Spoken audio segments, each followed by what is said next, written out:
రిషబ్ పంత్ని చూసి అయితే Indian team భయపడిందని చెప్పొచ్చు. రీసెంట్గా జరిగిన 3 ఓడిఐస్లో కూడా ఒక్క ఛాన్స్ ఇవ్వలేదు.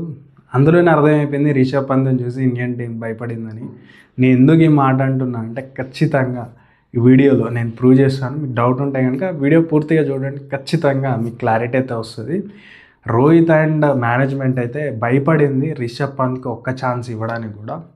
సో ఎందుకు ఈ మాట అంటున్నా అంటే మనకు ఫస్ట్ 3 మ్యాచెస్లోనే ఓడిఐ మ్యాచెస్లోనే అర్థమైపోయింది ఏంటంటే కేఎల్ రాహుల్ వచ్చేసి first choice wicket keeper. Champions ట్రోఫీకి ఖచ్చితంగా కేఎల్ రాహులే ఉంటాడు, రిషబ్ పంత్ ఉంటాడని అర్థమైపోయింది.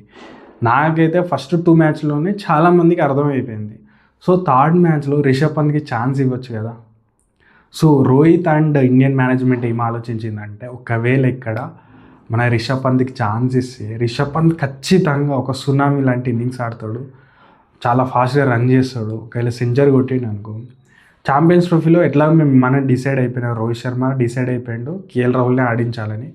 సో అక్కడ కేఎల్ రాహుల్ని ఆడిస్తే ఇండియన్ టీం ఓడిపోయినా, కేఎల్ రాహుల్ పర్ఫార్మెన్స్ చేయకపోయినా ఛాంపియన్స్ ట్రోఫీలో అన్ని వేళ్ళు బ్లేమ్ చేశారు Rohit Sharma and team management అని. ఇక్కడ థర్డ్ ఓడిఐలో మనకి రిషబ్ పంత్కి ఛాన్స్ ఇవ్వలేదు. దీన్ని బట్టి ఏం అర్థమవుతుందంటే రిషబ్ పంత్ చూసి ఇండియన్ మేనేజ్మెంట్ భయపడింది, అంతే కదా, దాంట్లో వేరే ఏముంది. సో చూసే కనుక మీలో కొంతమంది అనొచ్చు ఫస్ట్ చాయిస్ కేఎల్ రాహుల్ అయినప్పుడు కేఎల్ రాహుల్కే కదా మనం ఛాన్సులు ఇచ్చేది అని మీకు కొంతమంది అనొచ్చు. బట్ ఇండియన్ టీంలో ఉన్న ప్రతి ఒక్కరికి 15 మెంబర్స్ స్క్వాడ్కి అందరికీ ఒక మ్యాచ్ ప్రాక్టీస్ అనేది వచ్చింది. సో పంత్కి కూడా రావాలి కదా. So Rohit Sharma already fix అయిపోయాడు ఏంటి కేఎల్ రాహుల్నే తీసుకెళ్తానని. సో మ్యాచ్ ప్రాక్టీస్ గురించి అని ఆడించవచ్చు కదా. సో మనం అయితే ప్రిడిక్ట్ చేసాం థర్డ్ ఓడిఐలో ఖచ్చితంగా పంత్ వీర విహారం చేస్తాడు, సునామీ లాంటి ఇన్నింగ్స్ ఆడతాడు అని నేను చెప్పడం జరిగింది. ఒక కెప్టెన్గా చాలా టఫ్ కాల్ అని చెప్పొచ్చు. కేఎల్ రాహుల్ పంత అంటే ఇద్దరు ఈక్వల్ అని చెప్పొచ్చు. కొందరికి కేఎల్ రాహుల్ నచ్చుతాడు, కొందరికి పంత నచ్చుతాడు. కెప్టెన్గా తను ఎలాంటి నిర్ణయం అయినా తీసుకోవచ్చు, దాంట్లో తప్పులేదు. నేను కేఎల్ని ఎందుకు ఆడిస్తున్నారు, రిషబ్ పంత్ని ఎందుకు ఆడించదు అట్లాంటివి నేను చెప్పట్లేదు. ఆ డిసిజన్ కూడా రాంగ్ రైట్ అని చెప్పట్లేదు. బట్ మీరు ఎందుకు పంత్కి ఒక్క ఛాన్స్ ఇవ్వలేదు అనేది నా ప్రాబ్లం అక్కడనే వచ్చింది. ఎందుకంటే మీరు రిజల్ట్ని బట్టి అక్కడ ఓడిపోతే ఇక్కడ మీరు ఆడించి ఒక ప్రాబ్లం అవుతుంది మీకు అని ఆడించలేదా అనేది నా డౌట్. ఇంకోటి వచ్చేసి ఛాంపియన్స్ ట్రోఫీలో ఒకవేళ కేఎల్ రాహుల్ ఇంజురీ అయితే ఎవరిని ఆడిస్తారు, రిషబ్ పంత్నే ఆడిస్తారు.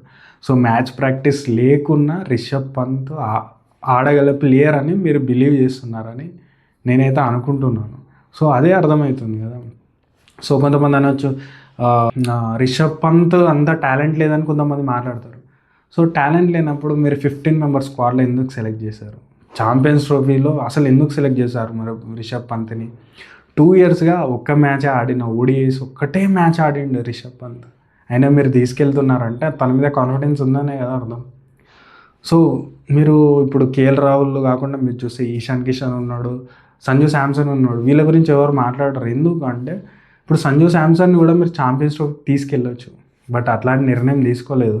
సో తన గురించి మాట్లాడిన అవసరం లేదు. బట్ రిషబ్ పంత్కి మీరు అన్యాయం చేసినట్టే. అండ్ ఆల్సో మెయిన్గా ఏంటంటే ఇండియన్ టీమ్ రిషబ్ పంత్ని చూసి భయపడిందనే నాకైతే దీన్ని చూస్తే అర్థమవుతుంది. సో రిజల్ట్ ఒకవేళ ఇండియాకి అగెనెస్ట్ వస్తే ఇక్కడ మన మ్యాచ్ రిషబ్ పంత్ని ఆడిస్తే ఖచ్చితంగా కొన్ని వేలైతే ఇండియన్ టీం మీద, మేనేజ్మెంట్ మీద, రోహిత్ మీద చూపిస్తాయని సేఫ్ సైడ్గా అందరికీ ఛాన్సులు ఇచ్చారు. మీరు చూడండి ఓడిఐ సిరీస్లో ప్రతి ఒక్కరికి ఛాన్సులు వచ్చాయి, ఒక రిషబ్ పంత్కి తప్ప.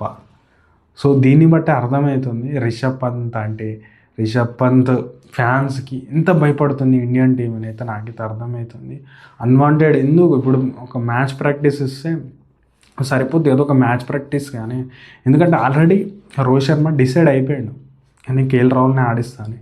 అట్లాంటప్పుడు పంత్కి ఛాన్స్ ఇస్తే అయిపోతుంది కదా. ఒక మ్యాచ్ ప్రాక్టీస్ తనకు కూడా 2 ఇయర్స్ నుంచి ఒక మ్యాచ్ లేదు కాబట్టి, ఒకటే మ్యాచ్ ఆడాడు కాబట్టి ఒక మ్యాచ్ ఇస్తే అయిపోయేది కదా. తను కూడా ఎట్లాంటి రిధంలో ఉన్నాడు ఏంటిది అర్థమవుతుంది. సో అట్లాంటి నిర్ణయం తీసుకోకుండా ఒకవేళ రిజల్ట్ అగ్నెస్ట్ వస్తే మనం ఏం ఆన్సర్ చేయాలి అని దాంట్లో రిషబ్ పంత్కి ఒక్క మ్యాచ్ కూడా ఇవ్వలేదు ఓడిఐ సిరీస్లో. ఇది నేను అనుకుంటున్నాను.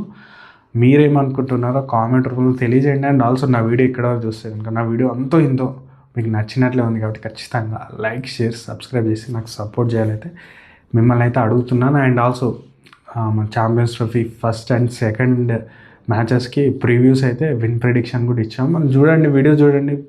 ఎందుకంటే రీసెంట్గా జరిగిన ఓడిఐ అండ్ T20స్లో 7 మ్యాచెస్ జరిగాయి. 7 మ్యాచెస్లో మనం ఇచ్చిన 6 విన్ ప్రిడిక్షన్స్ కరెక్ట్ అయ్యాయి. సో వీడియోస్ ఉంటాయి, వీడియో కూడా చూడండి, మీకు ఖచ్చితంగా నచ్చితే ఖచ్చితంగా లైక్ చేసి సబ్స్క్రైబ్ చేసి అయితే నాకైతే సపోర్ట్ చేయండి.